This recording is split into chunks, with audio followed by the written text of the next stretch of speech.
Mark in Virginia. Help us. Save us from ourselves. Mark in Virginia, you're live with Eric and V. Hi. I was recently in a water skiing accident. Oh. And I broke my hip. Oh, sorry about that. So, God, that sounds painful. yeah, it was. And it still is.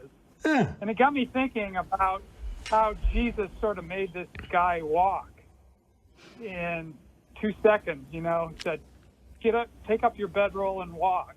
Mm-hmm. And so the whole process of, I don't know if anyone knows about how painful and difficult it is to become mobile again. But, it's been 4 weeks of not putting any weight on the leg as the screws that hold the parts of together knit back together. But not only that, but my muscle atrophied over that time. Yeah. So this guy that just suddenly started walking, his muscles would have atrophied, even if it was just a couple weeks of not putting any weight on his leg. Yeah.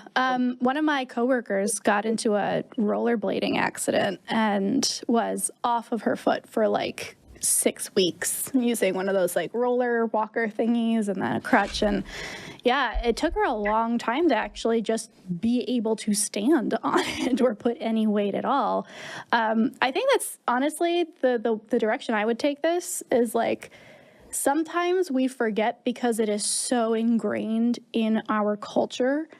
Oh, Jesus healed the sick. Okay. Jesus told this person to walk. Cool. We don't normally hone in on those things as being just as unscientific as the Genesis story when taken literally. Yeah. But it is, right? And we should be able to have this conversation as well.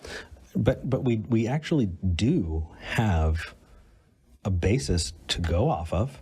I mean, we can look at real world examples because there are people who say that they can make people walk today, right? There are different faith healers.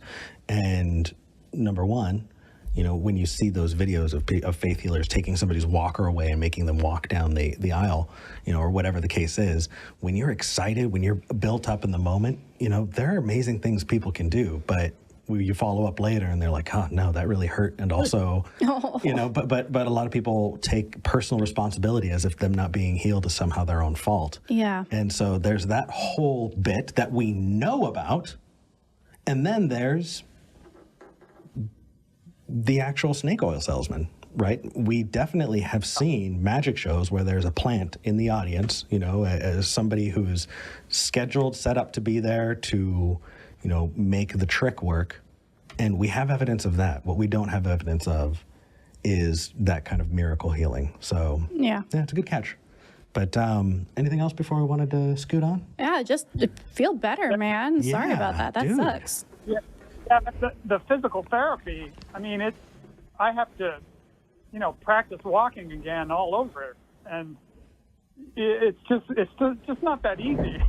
No, I don't imagine. And they told me that I could put weight on it, and I was so excited that I started trying to walk again, which was more like, hopping on one foot and putting a little bit of weight on the broken leg. Yeah. Well, I mean, best of luck. Yeah, take care of yourself, brother, and thank you for calling in. Yeah, I'm almost out the other side, so hopefully it'll continue to go well. Just give yourself lots and lots. Dude, after 8 weeks. Dude, 8 weeks you have a long path ahead of you. Take your time. I was in a much less traumatic injury, and it took 9 months of physical therapy and another half year on top of that just to get rid of my limp. So give yourself permission to take the time you need to heal. This is coming from somebody who had to go through a lot of physical therapy for something a lot less traumatic. Yeah. All right. Thank you. Thank you, Mark. Take care, buddy. All right. That many weeks? Is that guy freaking Wolverine? Who heals from that in 8 weeks? My God. Either there's something very wrong with me or that person has an amazing system. But man, give yourself credit. Like, take time to heal. Oh my gosh.